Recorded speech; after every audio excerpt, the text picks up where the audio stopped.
The Western Wall. It's not the Western Wall that you know. It's the corner of the Western Wall and the southern wall of the temple. It's the same. It's a different part of the Western Wall, the plaza that you supreme, which is there.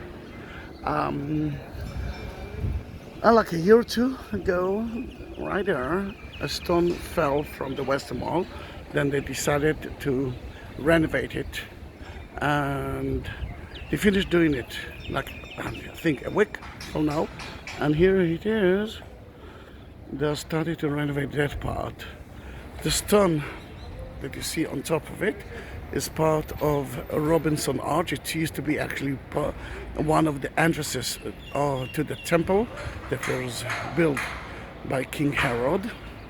And until 1967 you could sit on it, because at 1967, when we came back to the city that was occupied by the Jordanians, we started to excavate to see what is beneath. Then now it's floating, but until 1967 you could sit on it. The pictures like that. The street down there is from the time of King Herod. This is first century street. If you're a Christian, I believe that Jesus actually used that road as well.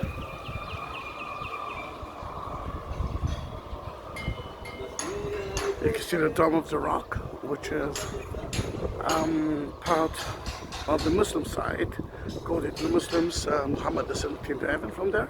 According to the Jews, that was the house of God, the Holy of the Holy. And Western Wall is only a plaza that King Herod built to create a huge plaza, and then you could build a major temple that was between 2 to 3 times higher and bigger than the Dome of the Rock.